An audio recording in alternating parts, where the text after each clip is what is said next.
The White House's Budget Office has issued a stark warning to federal agencies: prepare for potential mass layoffs if the government faces a shutdown.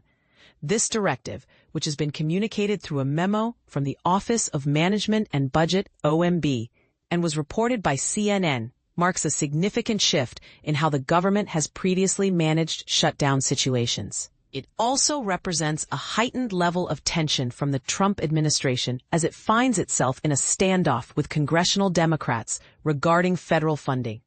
In the memo, agencies are instructed to pinpoint programs that would lose funding if Congress fails to meet the September 30th deadline and that lack alternative funding sources. These programs are to be considered for drastic cuts, which could lead to permanent job losses for employees whose roles are deemed not aligned with President Donald Trump's priorities. The OMB expressed a glimmer of hope in the memo, stating, "We remain hopeful that Democrats in Congress will not trigger a shutdown, and the steps outlined above will not be necessary." However, a spokesperson for the OMB chose not to comment further on the matter. Politico was the first to break the news about the memo's contents. Senate Minority Leader Chuck Schumer has characterized this memo as a form of intimidation. He stated, "Donald Trump has been firing federal workers since day one, not to govern, but to scare. This is nothing new and has nothing to do with funding the government. These unnecessary firings will either be overturned in court or the administration will end up hiring the workers back, just like they did as recently as today." The looming threat of widespread job losses is likely to escalate the already intense partisan conflict over funding in the coming week. Democrats are pushing for several concessions to keep the government operational through November, with a key demand being the extension of enhanced federal subsidies for Affordable Care Act coverage, which are set to expire at the end of the year.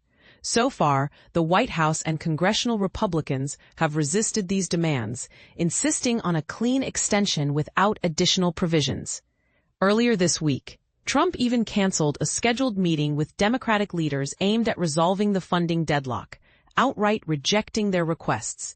The OMB memo reiterated this hardline stance, labeling the Democrats' position as insane and asserting that the administration would continue to fund core Trump administration priorities even in the event of a shutdown. The planning for potential mass layoffs in various government sectors will continue unless Democrats agree to the administration's terms and pass a straightforward funding extension. This memo is part of a broader strategy by the Trump administration to reshape and reduce the federal workforce. In February, Trump signed an executive order mandating agencies to devise plans for significant workforce reductions. The outcomes of that initiative were mixed. While some agencies did proceed with layoffs, others reversed their decisions or even rehired employees who had been let go.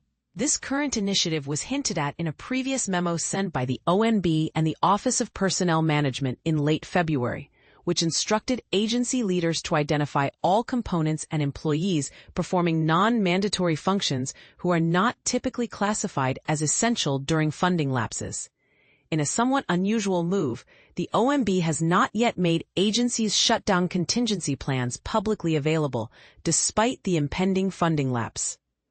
The memo indicated that while many agencies have submitted updated plans detailing which functions and employees are considered essential during a shutdown, not all have complied. Essential workers will remain on duty, although many will not receive pay until Congress resolves the funding issue. Each government shutdown presents unique challenges, but critical services such as Social Security payments, law enforcement, air traffic control, and Border Patrol typically continue without interruption. Previous shutdowns have resulted in the closure of national parks and museums, delays in food inspections, canceled immigration hearings, and interruptions in federal lending to homebuyers and small businesses, among other consequences. In March, when the last potential shutdown was averted, over 1.4 million employees were classified as essential and would have been required to work, with approximately 750,000 of them receiving pay from alternative funding sources. Conversely, nearly 900,000 workers would have faced furloughs without pay. It's important to note that these estimates do not account for layoffs and departures that occurred during the early weeks of the Trump administration. A representative from the National Treasury Employees Union, which is the second largest union for federal workers, stated that they were unaware of the memo. While the American Federation of Government Employees did not respond immediately to requests for comment, progressive advocates have condemned the notion of using a government shutdown as a means to dismantle the federal workforce. Bobby Kogan, a former OMB official during the Biden administration and a senior director of federal budget policy at the Center for American Progress, remarked, "Setting aside the question of legality, this would be an action of enormous self-harm inflicted on the nation, needlessly ridding the country of talent and expertise. It's also extortive. Give us what we want in a funding fight, or we'll hurt the country."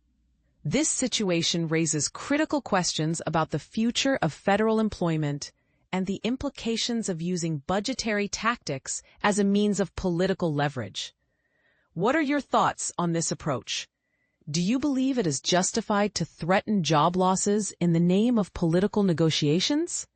Share your opinions in the comments.